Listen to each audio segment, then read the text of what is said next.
Greetings, people of YouTube, and welcome to another episode of Leviathan Warships. In this episode, I'm gonna comment a replay of a match that I played against three random people. It's gonna be 2v2, and I'm doing this because I want to demonstrate certain things about certain fleets. One of them is gonna be mine. Please, can we start this game? Thank you. And others are going to be, and two others of my opponents. Now you can see my fleet over here. And this is my current fleet. This is the thing I think works best so far. So I have three bully cruisers. Two of them are clones, and they have armor on the bow and on the mid, and they each carry 8 cowsers facing front. So they're basically facing all the same direction. So two front heavy, front armored and mid armored bully cruisers, and then I have the third bully cruiser, which is the artillery bully cruiser, which has also another cowser, because I just had money left over and I couldn't put another one front facing here, so I just put it on this one. Now this scout is just basically made for scouting, as the name suggests, and also to be a nuisance to the enemy. So what I usually do is I flank with this scout maybe, and while it's going towards the enemy, it puts smoke in front of it so it's hard to hit, puts vision mines around so that we know if there's anyone cloaking or where they're going and what's happening. And then as soon as it gets into the middle of the enemy fleet, it just starts putting monster mines, and in this way damages to a certain degree the enemy, and also causes just, you know, frustration and takes the focus from the main fleet, who is hitting hard from whatever direction they're coming from. And this is going to be the tactic I employ in this match as well, and you're going to see in a second. Now this fleet isn't really spectacular. I'm not sure what they were going here for. They have these are three clones. They have shields. They're also bully cruisers like mine. Same armor structure there, but I think they put the stern. They made it fast instead of balanced, which I have. And this is a fast interceptor, completely made into a speed-based one. Now here they have Barbosas in front, which is the medium cannon. So that's 6 Barbosas in total. And then they have a lot of cowsers facing to the sides, which I'm not sure is such a great idea, and you'll see why in a second. So this fleet is kind of weird. This one has a radar as well, and a smoke mine deploying thing. Now and these two others are ones that I wanted to concentrate even more than that one over there. So this is my ally here, whose build is, or whose fleet is mostly built around this Atlas, which is something you see a lot, at least nowadays, or last couple of days, as I've been playing the game. So this one is, I've seen a lot of people also put like 6 railguns here. This is a 6 Pegasus front facing. As you know, Pegasus is the strongest cannon, and it fires only very far. It cannot really fire close range, but when it hits hard. And I think it fires 3 times, if I'm not mistaken. For each barrage is 3 shells. Maybe it's 2 shells actually. And he has 2 scouts, which are artillery scouts with cloaks. This one has a shield, and it's a regular shield and a heavy shield. And then he has this bully cruiser, which is side-loaded, and so it's Barbosas and cowsers, and with a cloak engine. And this is something, or similar squads to this one, like having a very heavy front-hitting Atlas and then some support ships, is also very popular in Leviathan Warships nowadays anyway. As of whatever the date is today, I don't know, it's what, 12th of May, 13th of May, something like that. This is another popular build. This is mostly, so that one is Pegasus based. This is the railgun based. And here you have a Overlord, and the most standard thing people put on Overlord is 3 railguns. One is to the side here, and then 2 to the, in the middle, and 1 in the bow, and they're all facing front. And then he has 2 Barbosas on the kind of sides, not really sides, like half middle. So you can see it's not exactly side; it kind of covers the front a bit as well. So it's a good angle. I think it's a very good angle. And the other ships are the elite pack ships, which are the spearheads. And their main feature is that they have really good armor in the front, and they're quite weak in the back. So you need to have them front facing. Basically, they are made to be front facing, used in a front facing position. And they all have also railguns, which is their main weapon, and they have some Barbosas behind them, and cowser each to the side. They're all clones, and they have cloak engines. And something like this is also very popular, and I've seen this a lot as well. Okay, so now we've explained all the squads, all the fleets that are engaging here, so we're gonna fast forward a bit. Now, my tactic was to just go down this way and put the scout down here through this shallow strait. My bullet cruisers would probably be damaged if I sent them that way. I pinged them and I saw that they're moving forward, so I assumed they're going to come up through here, and it made even more sense that way. Them moving that way made more sense for me to be sending my scout down. Now this guy split their fleet, or this guy split their fleet. He sent 2 spearheads down the shallow line, and to be honest, I don't know if spearheads don't have like the low, not keel, whatever. So like I'm not sure. I think they should be groundable. But I think in this match he just got very lucky and that he didn't ground them. Or maybe he just thought, fuck it, you know, if they ground, they ground. But I'm going to flank. So he's making executing, you can see in a second, he's executing a flanking maneuver over there. And while sending these 2 down straight here. My ally is sending 1 scout up there. You would remember that all of them have cloak engines. And he's sending the rest of them here. Atlas has to maintain some distance, otherwise it will be completely useless because all it has are the Pegasus. So these guys are doing a bit of a weird thing. I'm not sure how experienced this person was when they played this game. Maybe they were doing something that didn't really work out, but you'll see in a second. So you see my scout went ahead of the rest of the fleet, and he's going to come down this way while these 3 guys go up that way. So let's roll that. I think there's a couple of turns before any sort of engagement. These guys are going that way. They're not haven't engaged cloak yet, and scouts have superior vision, so probably he already knows they're here.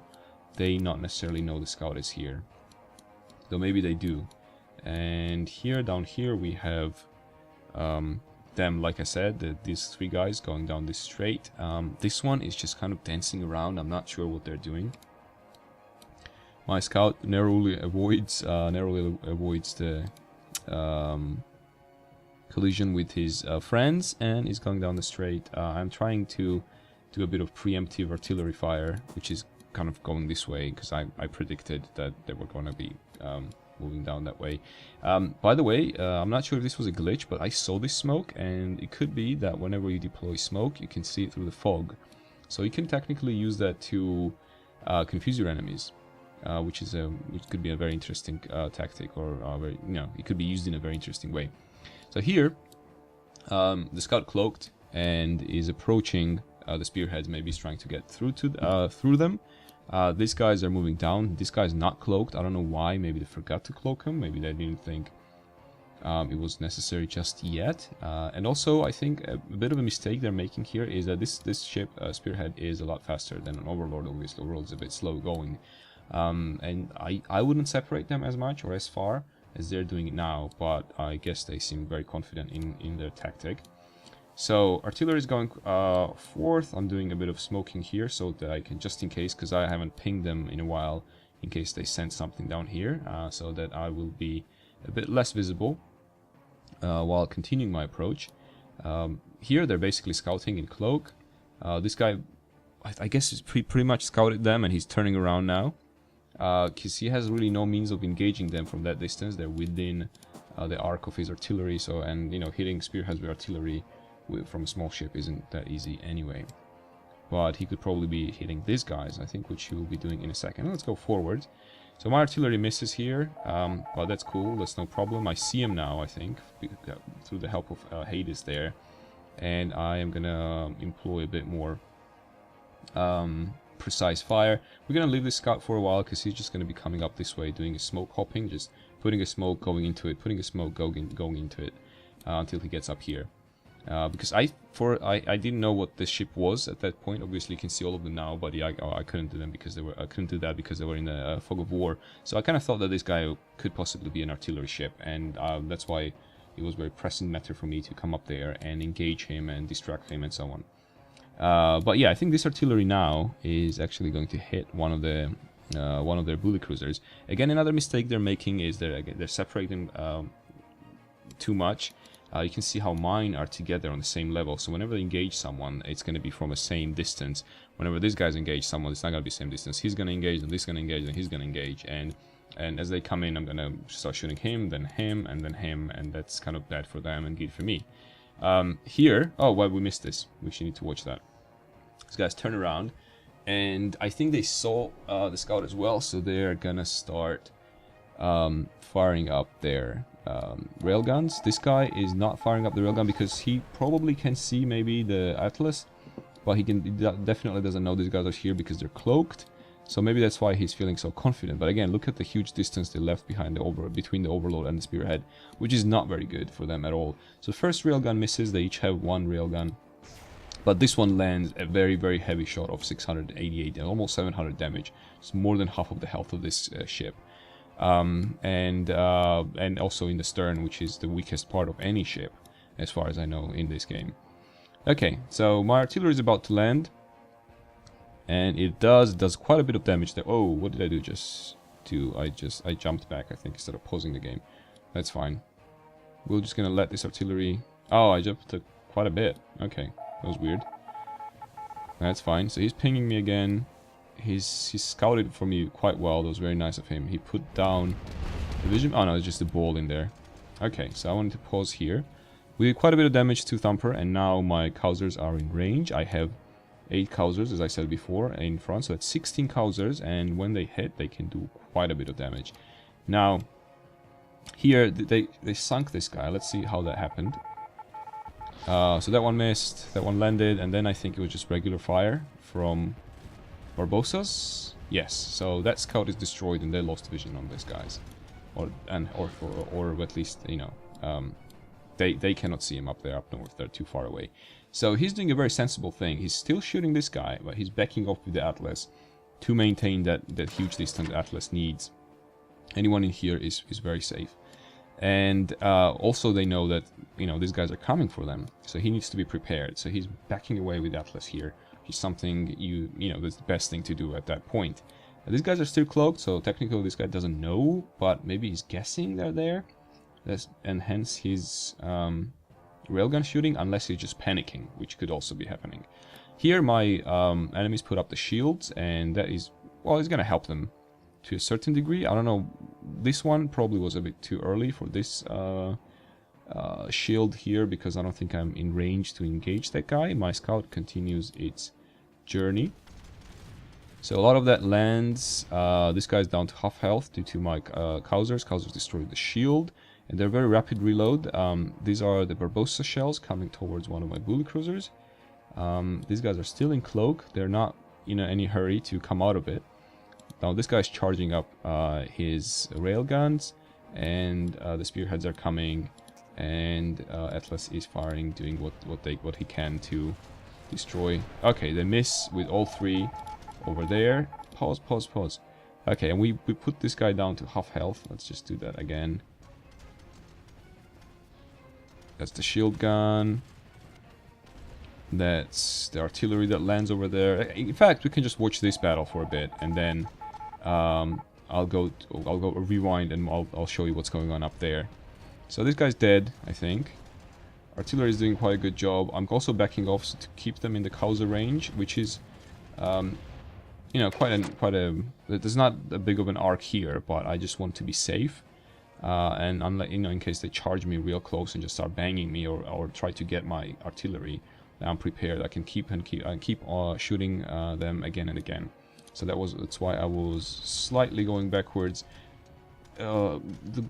Probably the greatest thing about the bullet cruiser is that they have a lot of health, and if you armor them, they get even more health. It's quite hard to sink them unless you carry a lot of firepower, which unfortunately my enemy didn't.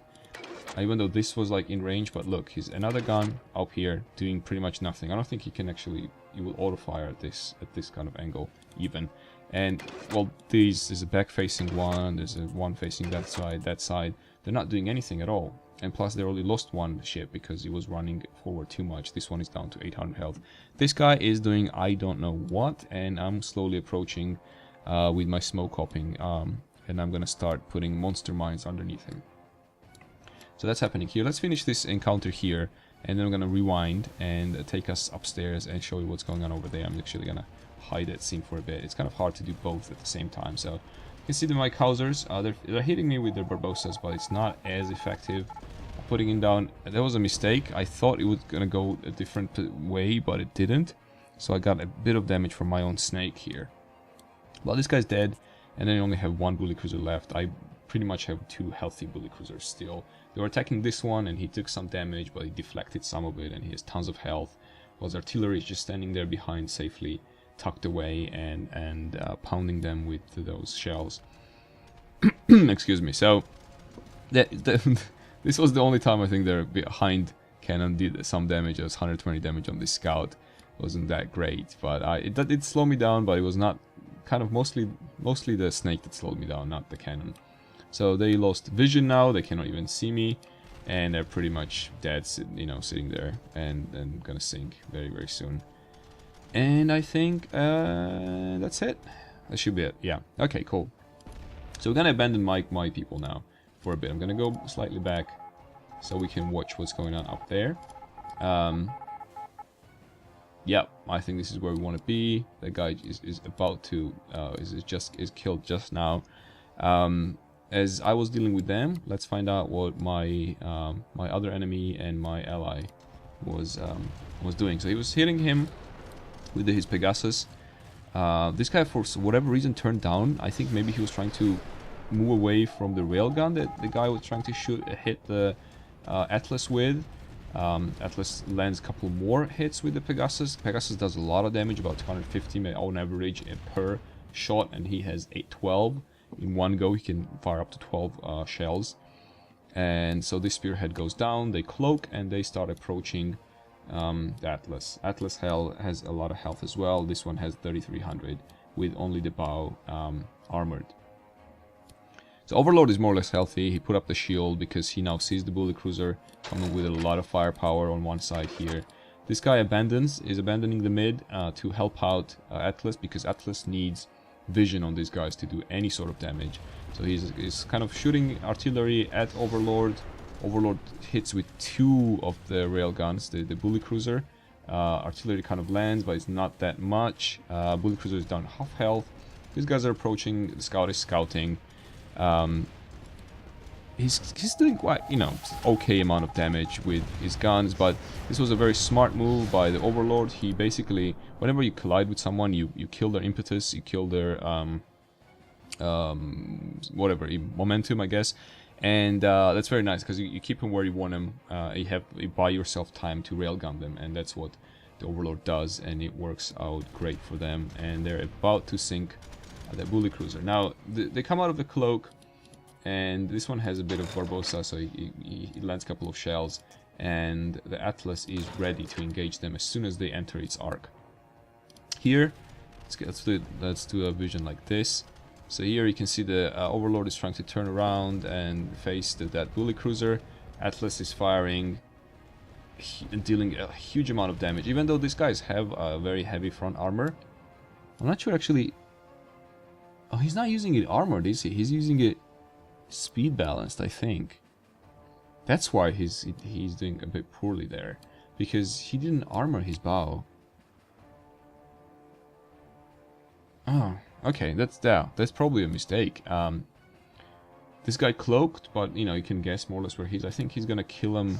There we go, yeah, through the cloak. He still lands a couple of hits as he's sinking, which is a very nice mechanic. And here, the scout went behind them, which is again a very smart move, because he's relatively safe back there, and gives a lot of vision for Atlas. Atlas can fire as long as, you know, they're in the arc. They're about to exit the arc, so it's just whenever you're facing so many Pegasus, there's only two things you can do. It's just getting within the arc or flank them. There's nothing else you can do. Use a lot of artillery maybe. They had basically no artillery, which is probably not the right thing to do in the game, at least as the meta game stands now. This guy is still chasing down this fast interceptor here. Okay, let's unpause. So they hit Atlas twice, but Atlas has a lot of armor, like I said. It's not really doing that much damage, and one of them is less than half health, and one is a bit more than half health. this guy is kind of trying to turn around. But at this time, or at this point in game in the match, I was done with this with my side of enemies, and I had freed up basically my bullet cruisers to just bring him up. And my plan was to go together, all three of them, to the middle, kill this guy. Then one of them, this one actually, would go this way and catch this not very strong interceptor.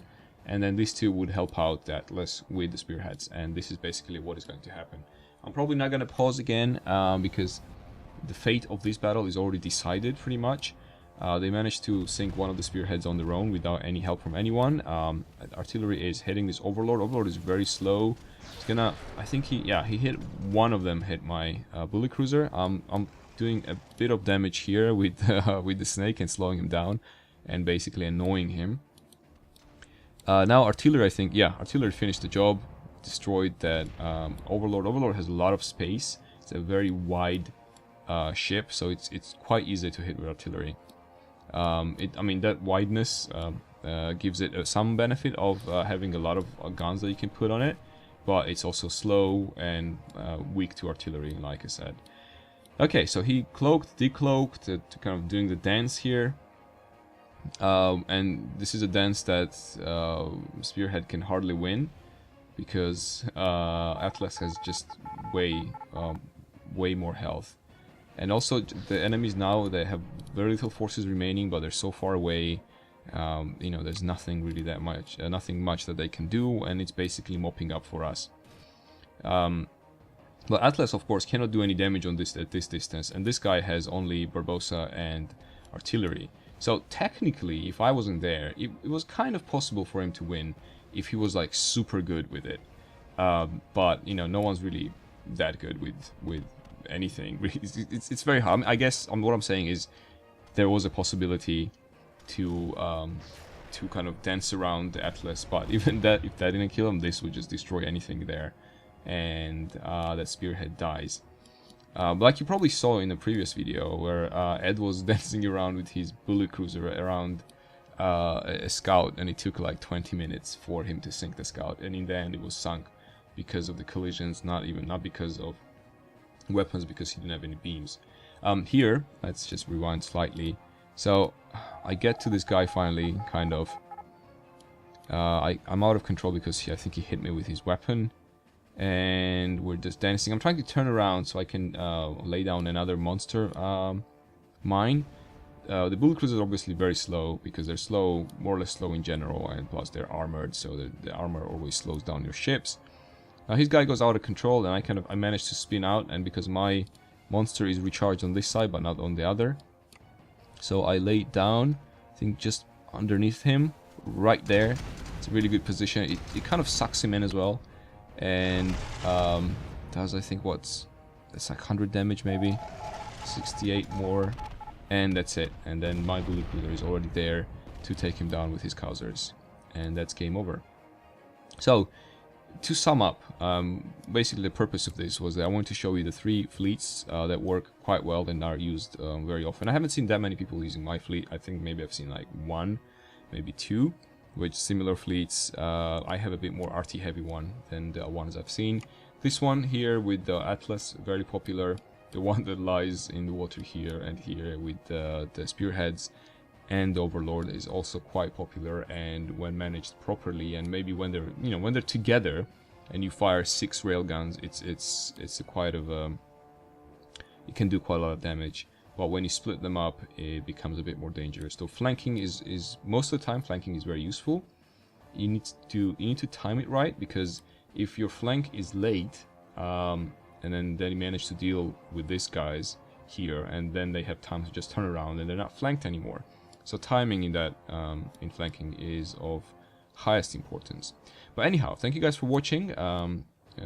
This was played on a map name of which I don't remember.